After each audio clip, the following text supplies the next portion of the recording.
Now Pedersen the blast. Oh, that hit Provo. Diving save. Hart as he flashes across. Briere sets up Carl. Side of the net. Deflected. Score!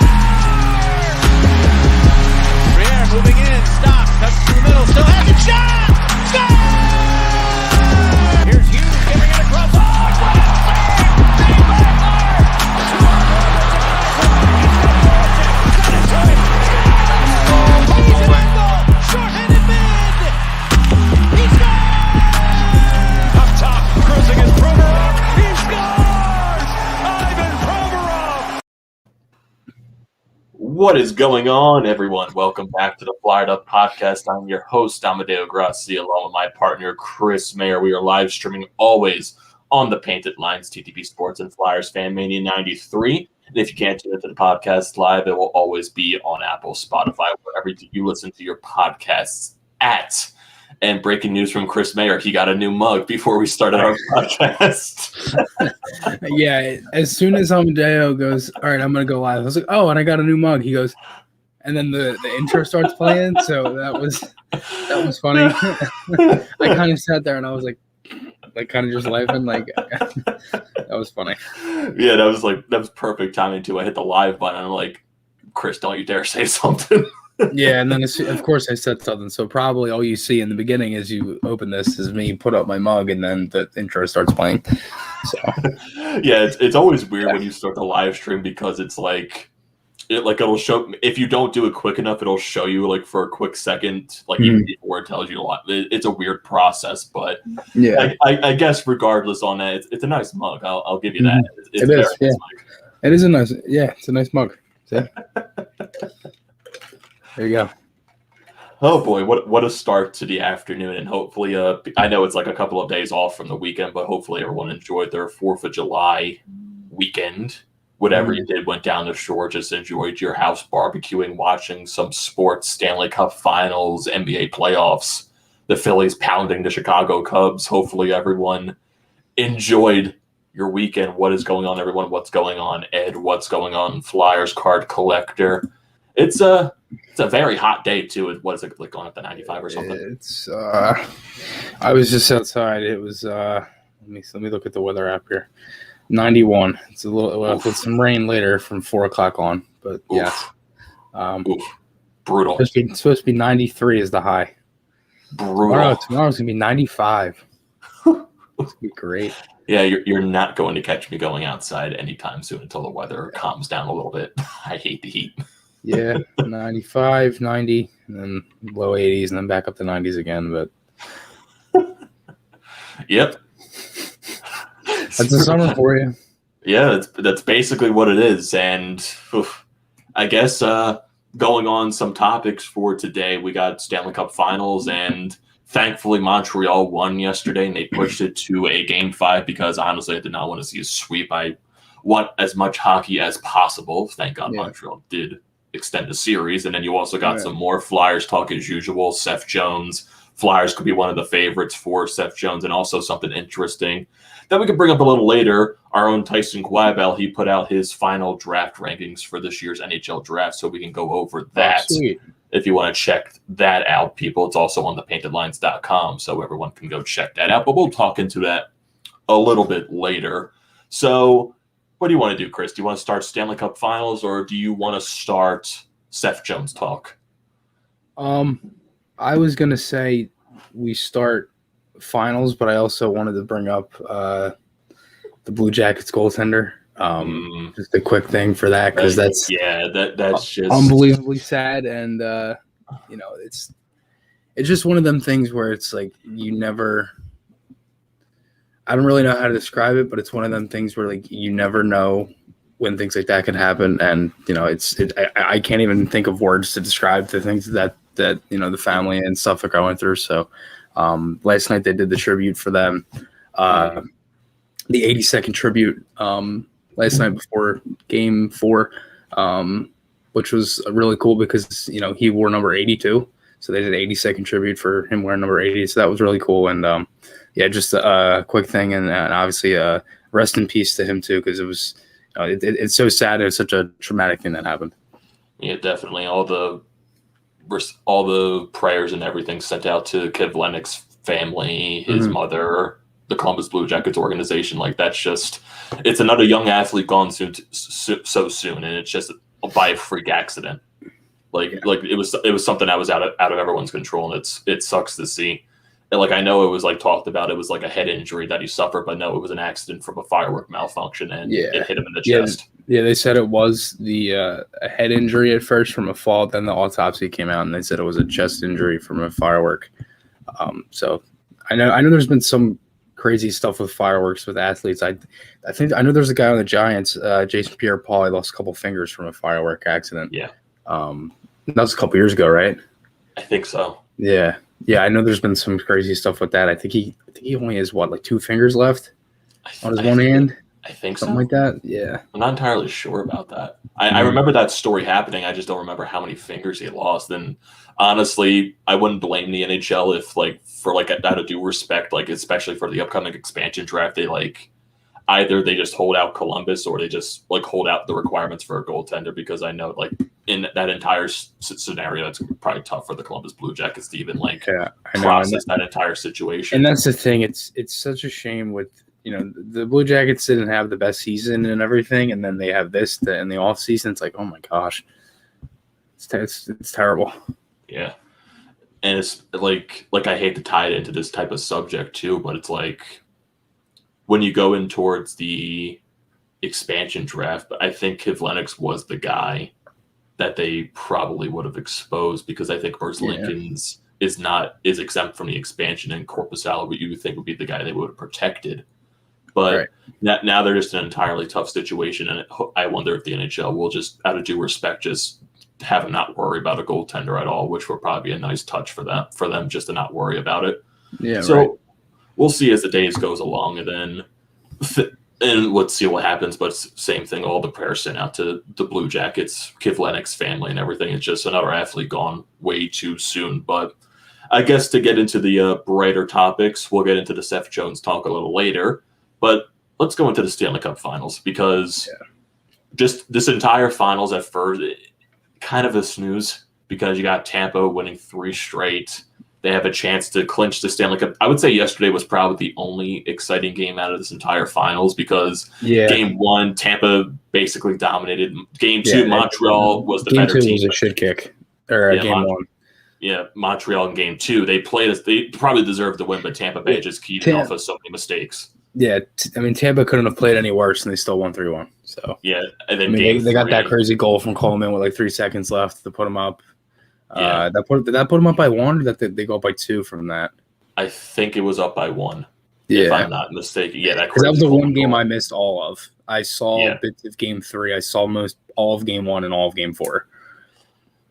Yeah, then you had Tyler Johnson putting on God mode in Game 3, and it's still funny with Tyler Johnson, with the way he like produces in the playoffs. And this is the guy that got waived like many times during the season, and no team wanted him because of his cap. Like, he's still definitely going to be a name that's probably going to be moved off the Tampa Bay Lightning roster coming to the offseason, just because of his cap hit. And Tampa Bay is going to have to do a major salary crunch this offseason. Yeah. How about Pat Maroon to tie in the game? Pat Maroon on the verge to get 3 straight cups. It's only happened once. I think Pat Maroon is such a Chad. That's basically what he is. It's like I would love a guy like Pat Maroon on our team. I wish whatever happened between him and the Flyers organization didn't happen, and he was still. But it is what it is at this point. It's fun to see him like do his own like little run of a dynasty. From like, hopefully it does come out in his favor and win a cup. But yeah, Game 4 yesterday, Tampa Bay had all the chances in the world to win the cup with a 4-minute power play at the end of the third period and going into the overtime. Yeah. I'm sitting there and I'm thinking to myself, how the hell do you think Weber feels right now? Like, captain just took a 4-minute high stick with a minute left in the third of an elimination game to get swept at home in the Stanley Cup Finals.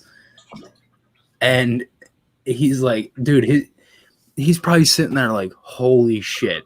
Like, this might happen. And he's probably their best defensive penalty killer. So, like, you're like, oh, my God. And that was probably one of the – dude, somebody said – I don't know who it was last night. It might have been Brian Boucher that – I don't believe this unless he said it the wrong way, but Tampa hasn't scored a power play goal in the whole playoffs?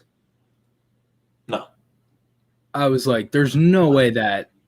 No. I don't know. I don't know if he meant the final, but he said playoffs. So I was very confused. I was like, there's no way that's like. I'm like, their power play is too good to not have scored a power play. Tampa Bay has the best power play throughout the playoffs. Montreal's the best penalty kill throughout the play, and Tampa Bay scored a couple of power play goals early on in the series. So I'm not sure if Boucher. I think they didn't score a power play. Like they had 5 power plays in Game 4 and couldn't score. So did they score a power play goal in Game 1? I was like, no way, that's true, right? Yeah, they scored a power play goal in Game 1. Yeah, I'm not sure. I'm not sure if like Bush butchered on that statement, or I don't know. I'm not trying to harp on him. I just didn't know. I was like, there's no way that's true. But it's just like this final, like we said earlier, it's a snooze fest. But yesterday, honestly, yes, it was the more entertaining game because Montreal, once again, they came out with probably the worst possible energy. Tampa Bay just dominating early on. You got Braden Point hitting the crossbar on a power play. Yeah. And then Montreal, they get their own little jump with Josh Anderson and Nick Suzuki. And then it like basically the description of hockey, one team that dominates and the other team that's getting dominated ends up scoring the first goal of the game. Basic description. Yeah. Dude, their power play is so good, Tampa. It is. Like you watch them whip the puck around, it's like I'm sitting there watching it like my dad, like I was actually like jumping out of my seat watching. I was like, oh my God, like I thought I was a Lightning fan last night. Like it was insane. And I'm watching it and I'm like, that when Point hit that crossbar, I'm like, oh, Kucherov's gonna fire this, and then he gets it. It's like such a soft pass, and then Point just fires it. It's like, oh my God! And then you got Hedman hitting the post in the second period. You got Kucherov hitting the post late in the third period. Mm-hmm. It's just like Tampa can't catch a break today. Yeah. Did you see the thing they did at the end of the first period? The tribute to NHL and NBC. I did not see that. They did like a little like tribute to NHL and NBC, and they went through a bunch of stuff from like 05 and on, and they went through like, and of course Doc was the one who was talking behind it and did the narrating for it. And it starts in like 05 when they talk about like adding shootouts, and then there's the stretch pass and all that stuff, and then they kind of went through from like the first Winter Classic in 08 with the Penguins and Sabres. A bunch of the cup wins. They showed all the cup clinching goals from fucking Kane in 2010 to. Well, of course they're gonna show that. That's just right. Martinez on the Kings. That's that one. They showed some stuff from Fleury when he was a kid, and then they showed the 09 save, which is arguably one of Doc's best calls ever.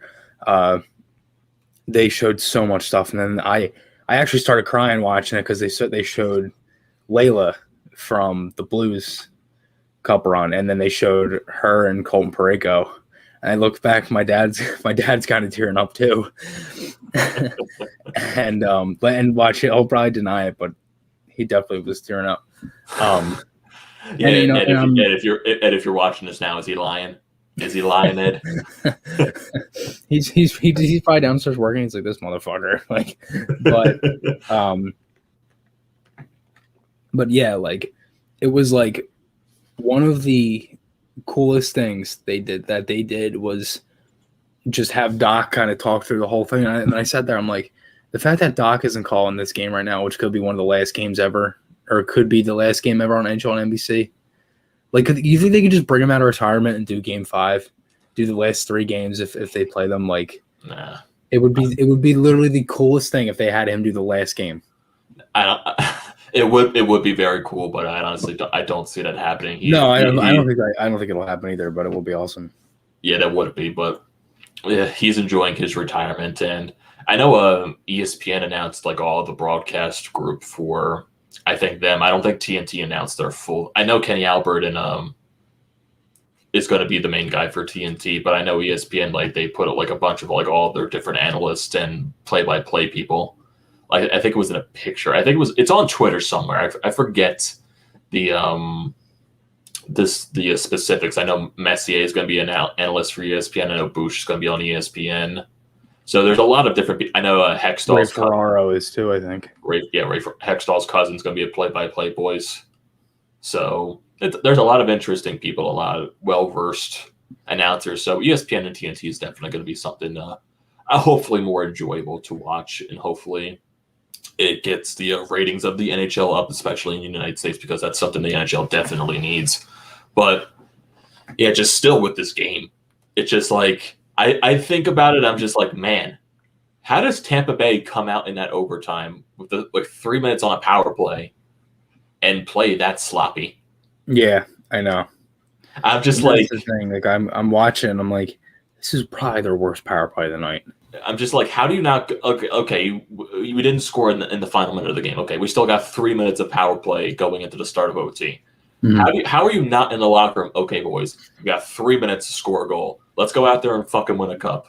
How the hell do you not do that? Because it looked like it was a 5-on-5 at most times because Montreal getting their rushes down the ice. Knicks is all that. And then you got to think too. Tampa's probably like, all right, we have a chance to win the cup here, and then it starts getting in your head like, it's got to be the perfect play. And then you start overthinking stuff. And then Montreal's like, well, this is our season right here. So this got to be the best kill ever. And our captain's in the box. So it's, you know what I mean? So it's like, it all just kind of goes hand in hand. But and also, did you see the Tampa Bay Mayor? I think it was like before the game. She said that, maybe the Lightning should let Montreal win game 4 so they can bring it back to Tampa Bay. Like, I was stepped in your eve and I was like, this is the stupidest fucking thing this lady could have ever said. Why would you tell them to take it easy? Like, what?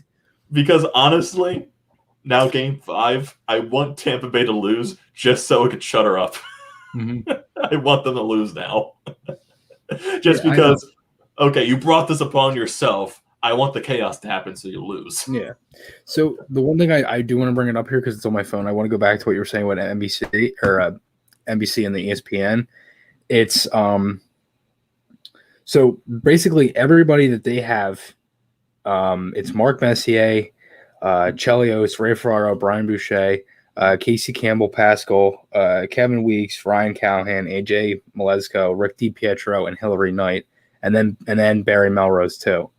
Play-by-play commentary is going to be Sean McDonough and Steve Levy. I'm trying to figure out who else. John Bucci-Gross and Bob Woodchusen, and then Leah Hextall as well. And then also Kenny Albert and Keith Jones, right? Or are they TNT? I think those guys are TNT. I think also I think Brian Burke is also going to be on TNT as well. Yeah, I know Brian Burke is going to be on there. He is? Yeah, but you know Brian Burke, right? The Islanders. Why am I drawing a blank? Brian Burke, he did the Islanders. He did a couple series. He used to do it for the Islanders, and he's started doing games for NBC.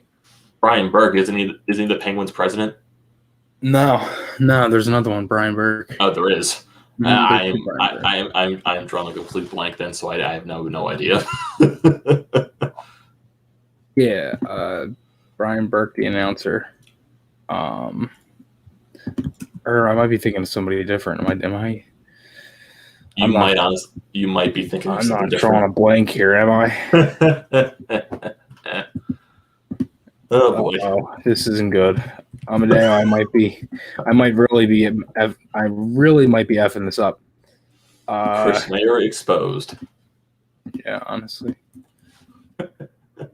Why can't I figure it out? All right. I'm just going to look up the hockey commentator and try to figure it out because there's no way I can't. Oh, Brendan Burke. I'm sorry. Oh, my God. Brendan Burke. Yeah, Flyers correct. He is the other. You got the first name wrong. Yeah, sorry about that. Jesus Christ. Oh, my God. All right, move on. I just made myself look stupid. Brendan Burke, yes. I kept calling Brian Burke. I was like, what am I doing? Yep, Brendan Burke. Honestly, I was just in complete silence just to let Chris do his entire thing. Yeah, because you were like, what? And I was like, yeah, I'm definitely messing this up, or he's drawing a really blank because you usually don't forget stuff like that for that long. Hey, I know he did some of the rounds this year in the playoffs, but it's just like it's an obscure. Like I know like Brian Burke. That Brian Burke is the guy for the Penguins. He's their president. He's works with Hextall. That's not the guy you're talking about. I have no idea who you're talking about then. I think you're just a schmuck at this point. What the hell are you talking to me about? Right. But, yeah. So, off that topic, back to the game. Well, game 5, actually. So, you get the overtime goal. You get Josh Anderson with a great play by Cole Caulfield to keep the play even going. And then you got Josh Anderson falling flat on his ass as he's scoring the goal. You get an arena in Bell Center where it's like 3,500 is the capacity, sounding like a full house at this point. Isn't that the most like irony thing? Like you have 35,000 or 3,500. 3,500. Sorry. Oh my God, I really can't talk today. 3,500, right? Inside, and then you have like 25,000 people outside at the Bell Center, all packed together. Like, it is the stupidest thing. Makes no sense. It makes absolutely no sense. It makes no sense. 15 to 20,000 people outside, maybe 10,000, and they're outside, all packed together. But you can't open the doors and put them inside. One, you'd make a shit ton more money, right? You could even jack up ticket prices because people would pay it. Yeah, I was gonna say there definitely were more than 3,500 people. I remember seeing like the Canadian government was only capping at 3,500. I think they put it up. If I'm being honest with you, because they had to, because there's no way, because the lower bowl looked like it was probably 6,000, and that was just a lower bowl. Because I don't remember seeing any type of announcement that they upped the capacity. The last thing I remember, even going into before Game 3, that the Canadian government was not allowing even more attendance. It was still going to be 3,500. Unless I'm completely wrong about that, but I solely remember the Canadian government not upping the attendance at all. That's what I remember. And I don't remember any type of announcement saying they were going to up it. But so for Game 3, it was 3,500. Okay. Did they up it in Game 4? This is from 6 days ago. It says games 3 and 4 is only 3,500. There's no way. There's absolutely no way that there was only 3,500 people. Dude, you can go back and you look at the intro from the game, unless they spread them out really well. But they probably spread them out really well. Yeah, wow. So I don't remember anything on them raising the attendance at all. So yeah, I think that's and. If you go to Game 6, are they going to raise the attendance? Probably not, because the Canadian government's been very stubborn for this entire situation, and their entire thing hasn't really made sense. But I'm not going to complain anymore about that. But if the Montreal Canadiens force a Game 6, who knows what the hell happens? But at this point in the finals, all the pressure is on Tampa Bay. All the pressure is on Tampa Bay to win Game 5, because honestly, if you lose Game 5, you don't want to go back to Montreal for Game 6. Like, I know Tampa Bay, they know how to close out the games. They know how to close out a cup.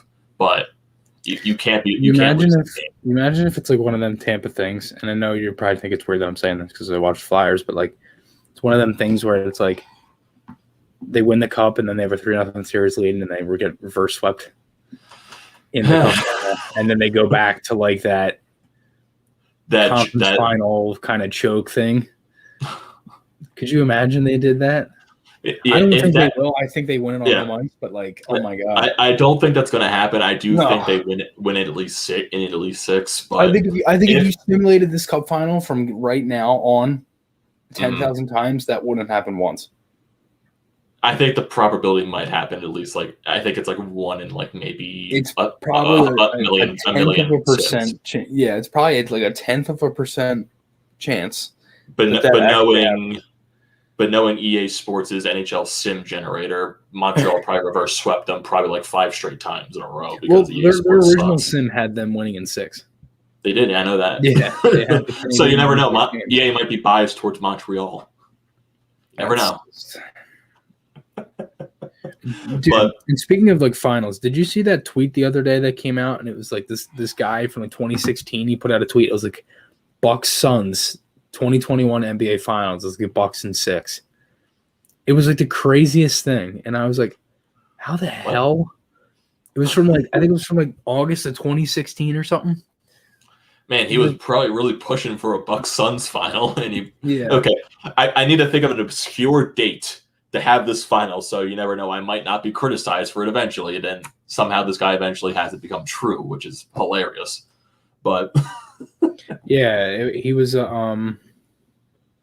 University of Wisconsin junior. He predicted the Bucks Suns would meet the 2021 NBA Finals in 2016. Yeah, the tweets from 6:39 p.m. on November 3rd, 2016, and the tweet is at P capital P lowercase LAHM1, and it says 2021 NBA Finals Bucks versus Suns Game 7 Bucks win 123-115.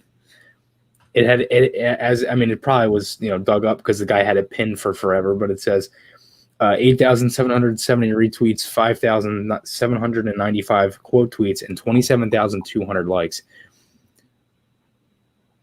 That's like that's just insane. Like I don't even. I'm going to send this to you because it's literally the coolest thing. I wonder how many follows he got after that. After seeing that tweet blow up, he's just probably like, "Wow, this blew up." Well, expecting it because you predicted it, but you never know. Now it will be something that the Bucks actually do win in 6, which honestly I don't think they will. I do think the Suns eventually get that done, just because I want to see Chris Paul finally win a championship. But I guess that's not a topic for the Florida podcast. We're not a basketball podcast, so we have no idea what the hell we're talking about. I mean, you do, but I don't. I somewhat know what I'm talking about. Who you think wins? I do think the Suns win. I think the Suns will win too, but I don't know a damn thing about basketball. Yeah, I just like watching Devin Booker. I like watching Chris Paul. I like watching that team play. Just they're a fun team to watch. Yeah, they look like I just spit up my mouth. They look like they've been on a roll since the playoffs started. Yeah, they look like one of them teams. Like, yeah, they're gonna win.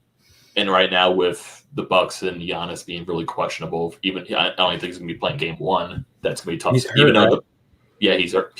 That like really cringy knee injury that he got, where he hyperextended his knee. It makes me cringe every time I watch it. But that's gonna be tough for the Bucks. Like I know they overcome the Hawks, but I think it's going to be even more tough to overcome the Phoenix Suns team.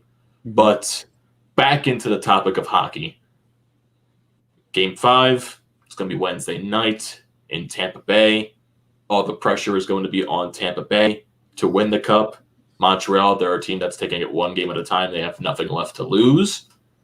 It's going to be – hopefully it becomes exciting, and hopefully it's not a blowout, because that would be boring.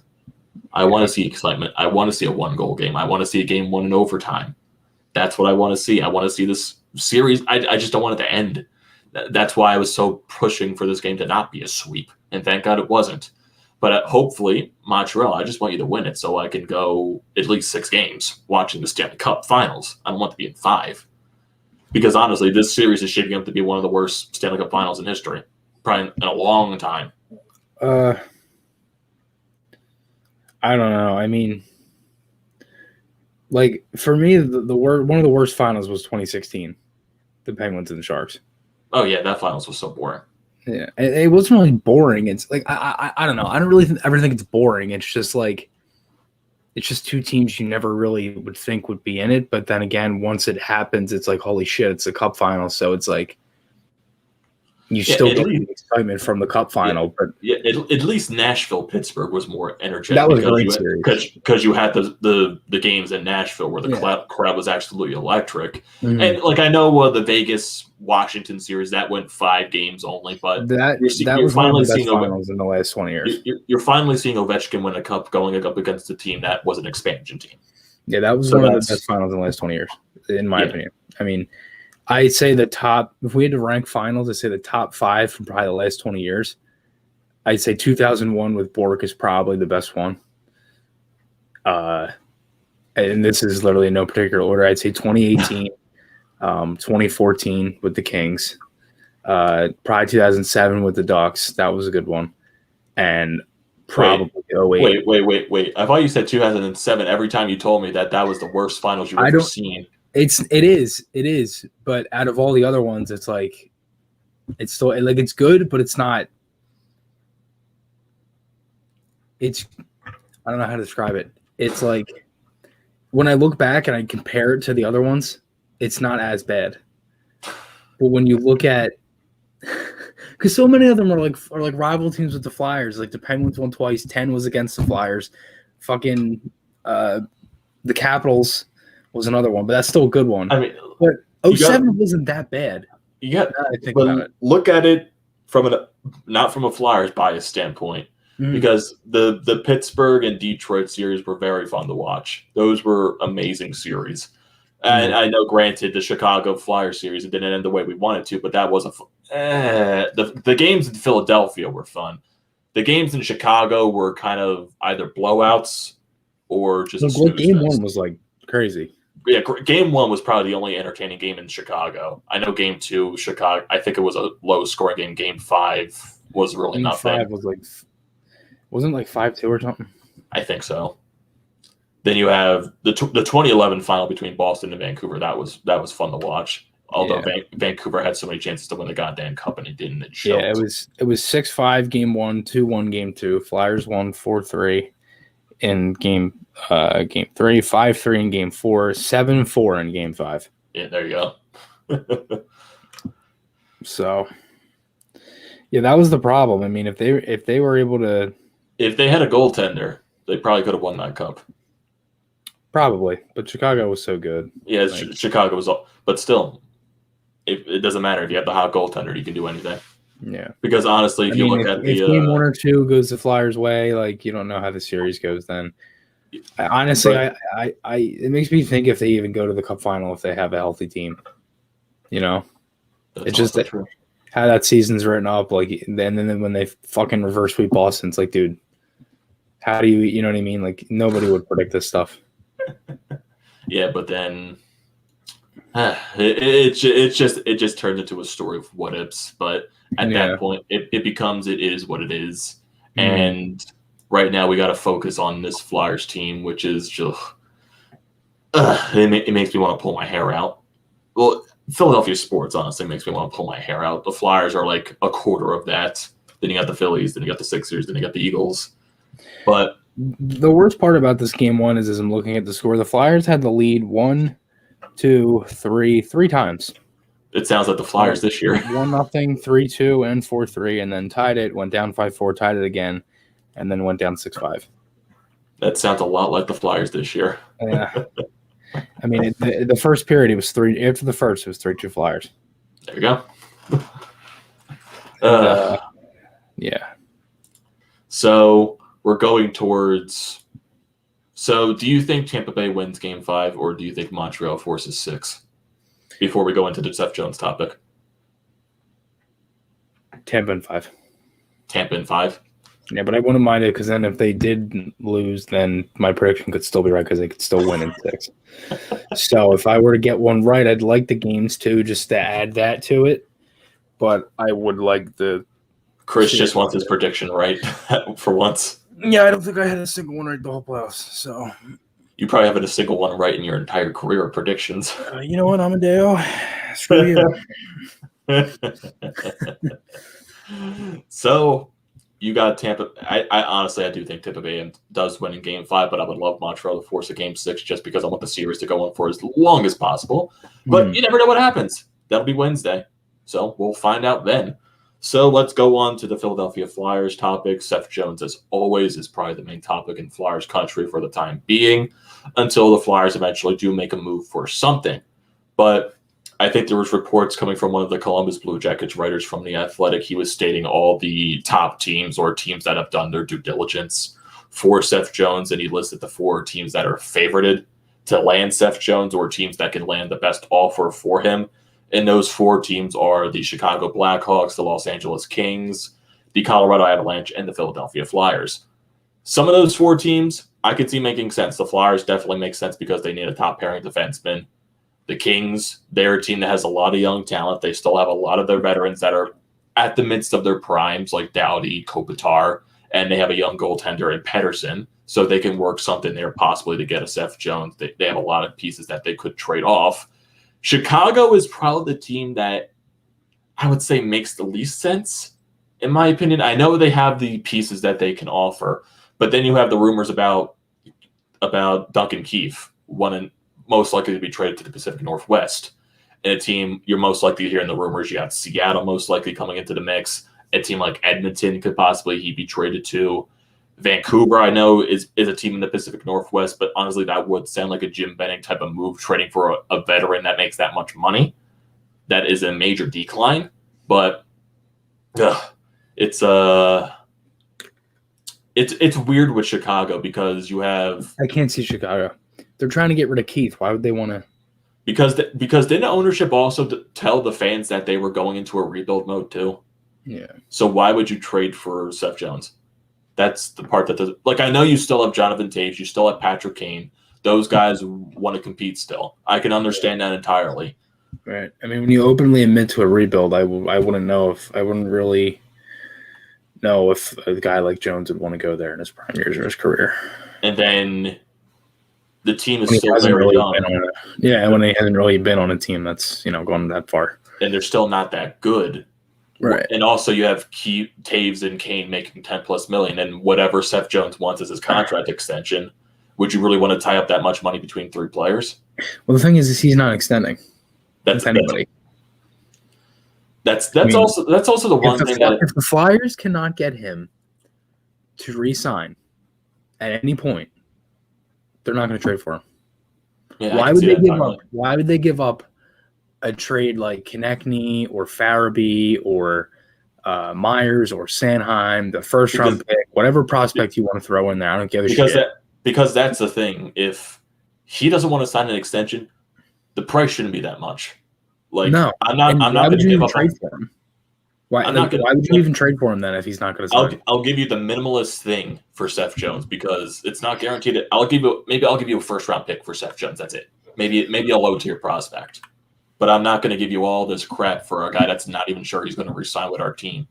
Like, if he says that he's going to re-sign with our team, okay, then we're talking. Then we can work something out. But it's the same thing with the Colorado. Like, I know a lot of people are saying he wants to go to Colorado, but Colorado is also a team. Like, I know they have a lot of cap space right now, but if you look at what they have to go through right now, they have 4 key guys that they have to re-sign this offseason. You got Cale Makar, obvious RFA. He's going to expect a big payday unless he goes the Matt Barzal route and takes a bridge deal. Then you got Phil Grubauer, who was a Vezina finalist this year.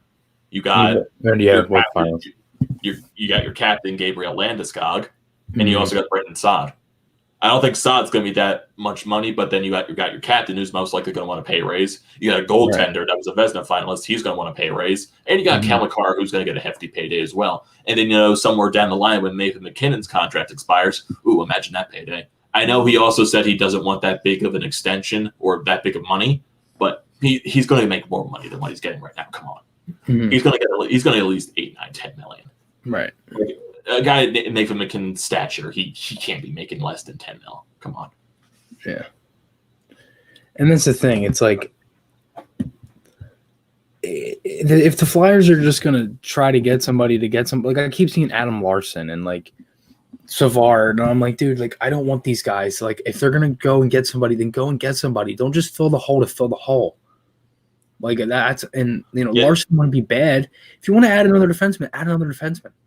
I don't mind Larson. Larson's not a top pairing guy. No, he's not. And I don't know if any of those other guys are going to fill that role. That's why that's why I'd want a guy like Ekman Larson or a guy like Ellis or something like that. Or Ekholm too. Either or. That's it. I remember seeing your live stream with Martinez, and you were talking about Ekman Larson, and I know you're a guy that's high. Like, I just don't like it's that contract that really just pushes me off of him because he really just hasn't been the same. I think if you could get Arizona to eat cap, I would do it. I don't think they're going to though. That's the problem, especially on a flag. I just don't have that feeling they would. They have all the cap space in the world. They are in no particular spot to be doing a single thing. If you're a team that is like Arizona, that you can barely even afford to stay in your own building, then I'm not 100% sure that they would even be trying to be making the playoffs or doing anything like that. So they've already been open to eating up contracts. They took Pronger's contract from the Flyers, traded for Sam Gagner years ago. They took Datsuk's contract from the Red Wings. Like, they've eaten money before, I know it's years ago, but still. But that was also a different regime there. That was the other general manager that stepped down. There's a new guy. Who knows if they're open to even taking money? That's the thing. Mm-hmm. So that's why I'm very skeptical about getting a guy like OEL, just because I just don't. I feel like if you're going after Ekman-Larsson, you're going into another Voracek contract situation. That's just my opinion on the entire thing. Yeah. I don't think Ekman-Larsson is a terrible player. I don't think it's what the team needs. Like, I know he's a right shot defenseman. He can play a top pair, but it's that contract that scares me. Yeah. Well, he's left-handed, but he's left-handed. Right, yeah. No, I thought he was right-handed for some reason. No, that shows to you that I don't watch Arizona Coyotes games.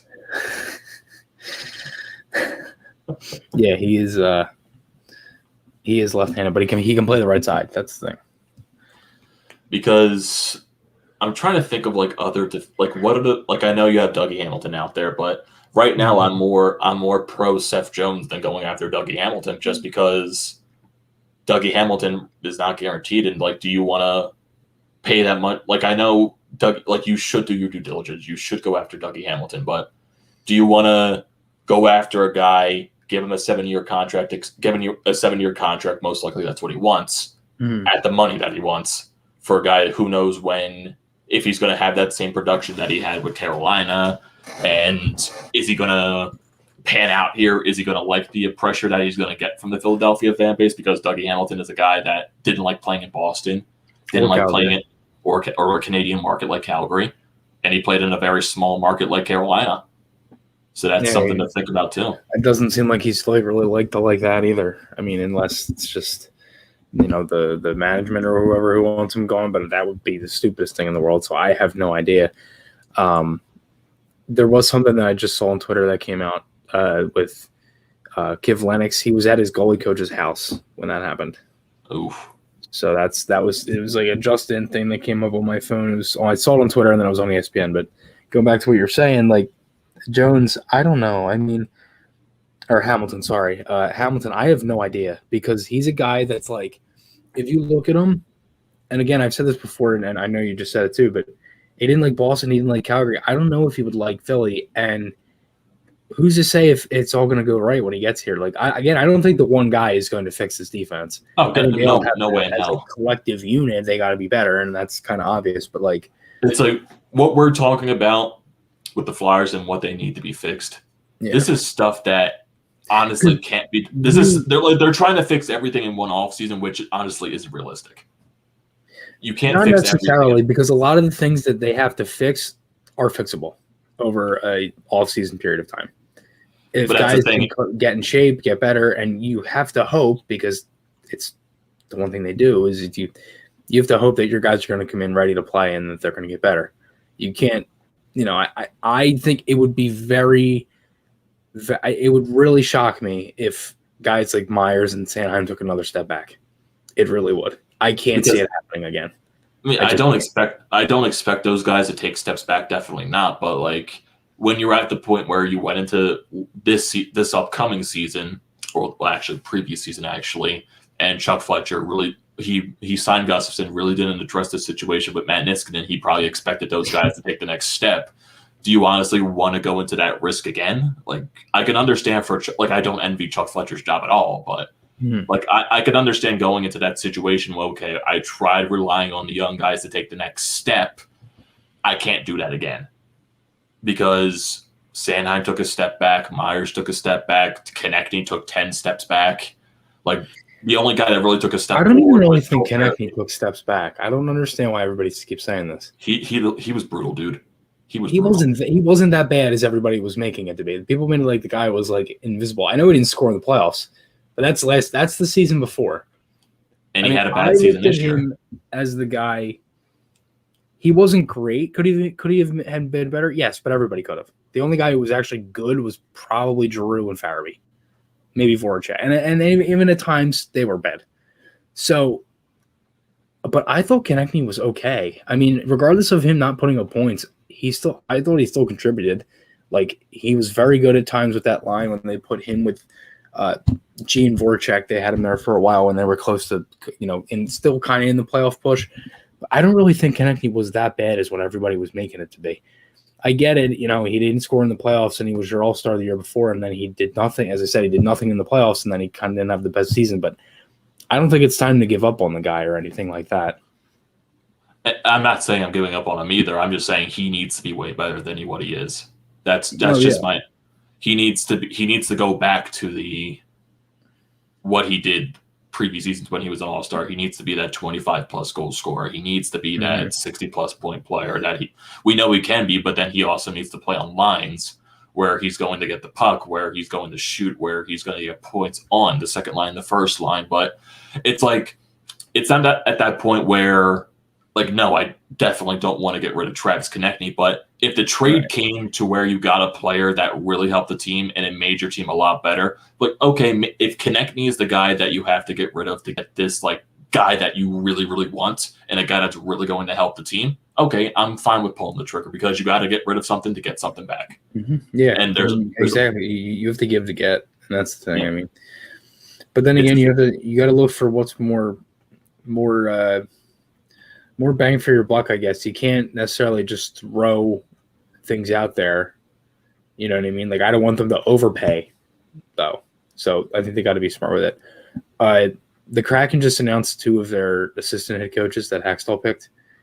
It's so this is from the article from NHL.com. It says, when Dave Hackstall was announced as the Kraken's first head coach in late June, it was clear he empowered to choose his first assistant coaches. The first 2 selections are Paul McFarland, who was an NHL assistant coach with Florida and Toronto, and then Jay Leach, who was this past season was head coach of the Providence Bruins, which was the top team in the AHL this past year. Nice. So 2 kind of out of the box hires for the Kraken. So I guess they're going with a whole new kind of coaching staff. But just one quick thing to mention as we were doing this. The Kraken, they're going to be doing their due diligence. They're going to be hiring people and getting very close to the expansion draft. What is that, like 2 weeks away at least at this point? What is it, July 21st? Yeah, we got literally 2 weeks. Yeah, so that's definitely going to be because the finals are most likely the latest they'll end is Sunday because that's technically when Game 7 is. But if you'll have the most likely, I would assume, the final. If they do end on Wednesday in Game 5, then you'll have basically nothing for an entire 2.5 weeks until the expansion draft, the NHL awards, the NHL draft, everything, all that. Well, not the NHL awards. The awards have already been handed out. I'm like, I have no idea what I'm talking about. My brain is melted, as you can see. But yeah, expansion draft.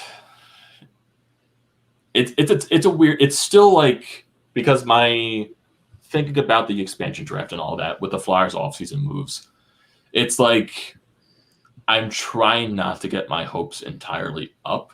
I'm like, of course, the Flyers are going to make moves. Like you possibly cannot do this offseason without making a move. That would be idiotic.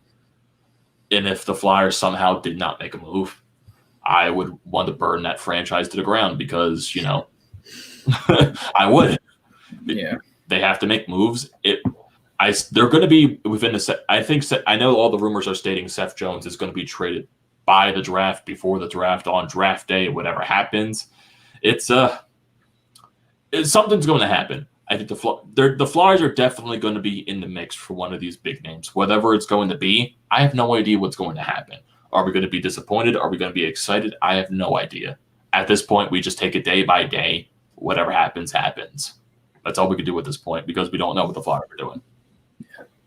No, I agree. And I think that's the thing. It's like I mean, as much as we sit here and we talk about what could happen and what we want to happen and all these things of who they give up and everything, this stuff is so hard to predict. It's like you have absolutely no idea. I'm sure most of the stuff we've probably said is not going to happen. It's very rare if you're completely on point with this stuff, and nobody really is.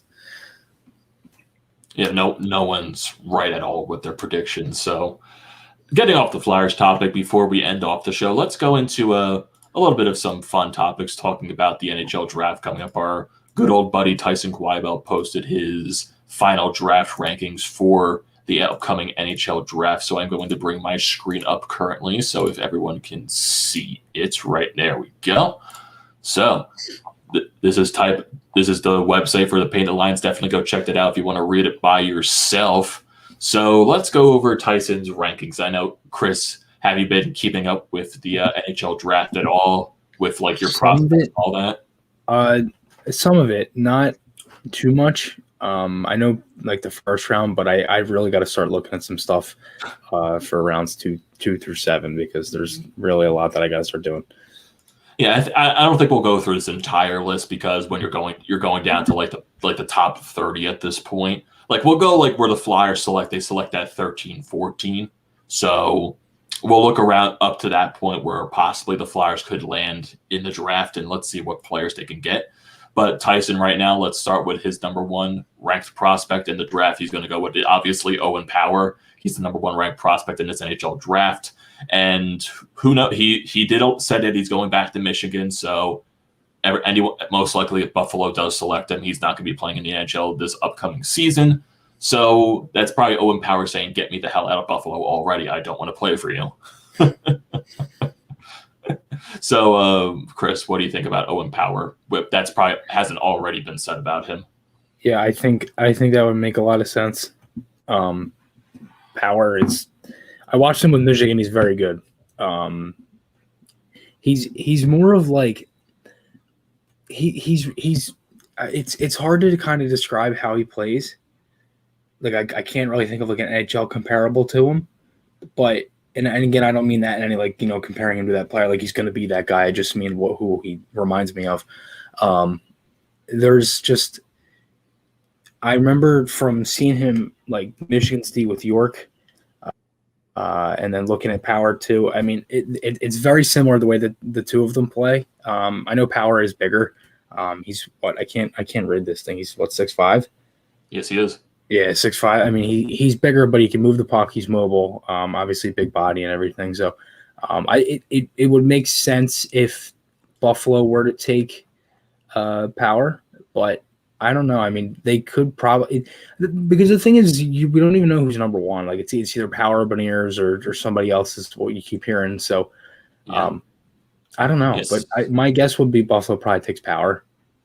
So let's continue going down the draft rankings. So Tyson has the 2nd overall prospect in his rankings. He has Dylan Guenther from Edmonton in the WHL.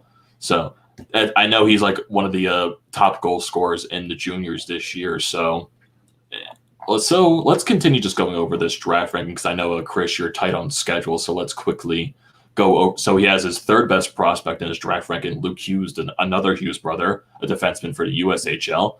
So I know all the rumors about Luke Hughes. Is he going to get drafted by one of his brother's teams, the Devils or the Canucks? So you never know what's going to happen. But one team that drafts Luke Hughes is most likely getting a very good NHL defenseman. And it's funny, too, because the United States Development League has been developing a lot of great young talent really recently. And it's really fun to see a lot of USA products go up higher in the draft as years go along. So you got number 4, you got Brent Clark, another defenseman, and Tyson's rankings. You got Matthew Beniers, his 5th best prospect from Michigan. So I know it was talked about, is Beniers going to be drafted over Owen Power? Is he going to go 2nd overall? Is he going to go 3rd overall? Tyson has him at 5th. So he's a guy that could maybe he could be your top line center for the future. You never know. Maybe he could be a top 2 center of your team for the future. Let's see how Beniers develops, and let's see who drafts him. His 6th best prospect, William Eklund, from the SWEHL, that's a Swiss junior league. He's a really good prospect. Simon Edvidson from the SWEHL. And also you got the best goaltender in the draft at number 8 in his prospect ranking, Jesper Wallstedt. So that, honestly, he could be a franchise. I know last year, Askarov, he got drafted by the Nashville Predators. This is a prospect, honestly, that could be better than Askarov. Yeah. He's probably one of the best goaltending drafts since Vasilevsky. He's been there with Sweden. I remember seeing him with Sweden on the World Juniors the past few years, and he's been incredible. Yeah, he is fantastic to watch, and he is a franchise-changing goaltender for a team that desperately needs him. I wonder, who falls around the 8th spot in the draft this year? I wonder. The hockey writers, the thing that I'm looking at now is Brent Clark. Brent Clark. They have the Flyers at 13 taking Cole Sillinger. That's the one guy that I've penciled in for the Flyers. Sillinger, I did a highlight video for him if anybody wants to check that out. Unbelievable shot. I mean, his release is disgusting. And I know that if that's something everybody has been wanting, I think the Flyers could use that in the prospect system. A guy that can just wire the puck. But, again, that's nothing against them taking York either. I don't want people to think that's what I'm implying. But yes, Sillinger would be fantastic, and he's a center too, and he can score, and he's pretty good at defense. And he's also pretty big. I think he's like 6'3", so yeah, he definitely he's definitely up there. His dad is also Mike Sillinger. He played for the Flyers in 2 years. Interesting. Yeah. That is also an interesting point. So let's continue going down this list until we get to the Flyers area in the draft rankings. So we got 9, Mason McTavish. He's from the OHL. Then we got 10, we got Kent Johnson from the University of Michigan. Michigan has a lot of prospects in this draft, especially in the high first round.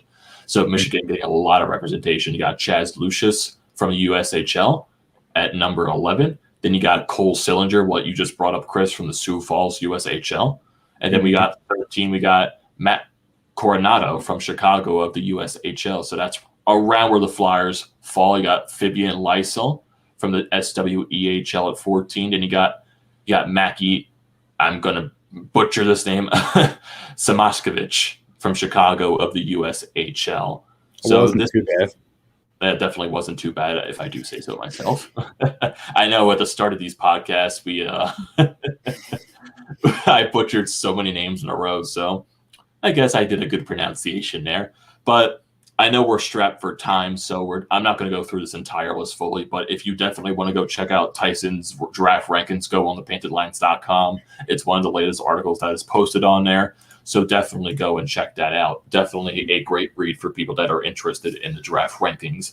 But in my personal opinion, I do think the Flyers should trade the draft pick. I just want people to come in for the team now. But yeah, right. I don't think the Flyers are going to use the pick, but if they do, because crazier things have happened, I wouldn't mind Sillinger. If that's a guy who could drop. Yeah. And we got a comment from Chris saying we need so much. He goes best player available. Can't afford to miss a guy like a Cole Caulfield again. And I know, Chris Dunn, you want them to draft like a really good. I don't expect them to keep the pick at all. I think they're going to trade it either the Seth Jones trade or for something else entirely. Yes. That's what's happening. Mm-hmm. And I know the bunch of rumors that were out there with the Seth Jones trade, it might be Seth Jones Korpisalo, but who knows now with everything that's going on, sadly, with the Columbus organization and Kivlenix. Hopefully, I wonder if that changes some of the ideas for Columbus, but sadly, that's where they're at right now. And at this point, we just got to take it a day at a time. So I think that's going to do it for this edition of the Flyer Up Podcast. Everyone definitely stay tuned for us for future episodes upcoming. And I'm just thinking of this right now. I think we should definitely do an expansion draft live stream for when the expansion draft happens so we can react to see if Seattle takes something that the Flyers fans want them to take. So that's definitely going to be a fun time. Or we could see some trades happen. We never know. We never know what is going to happen. But that's going to do it for this edition of the Flyer Up Podcast. Chris, I know you got somewhere to be, so definitely go enjoy the rest of your day. People here enjoy the rest of the heat. I'm definitely not going to enjoy that. And for people here that are either first-timers joining a lifelong podcast viewer here, definitely don't forget to follow us on our different Twitter pages. For me, Amedeo Grassia 98. For Chris, it's _Chris Maher. And for YouTube, for me, TTP Sports. And for Chris, it's Flyers Fan Mania 93. Don't forget to check out the Painted Lines everywhere, shape and form. Everything is going to be down in the description. Definitely go click on the subscribe button or just go on their Instagram, Twitter, or Facebook, wherever you are at. And thank you for joining this episode of the Flyer Up Podcast. I'm your host, Amedeo Grassia. That is Chris Maher, and we will be back next time. So see you later, everyone.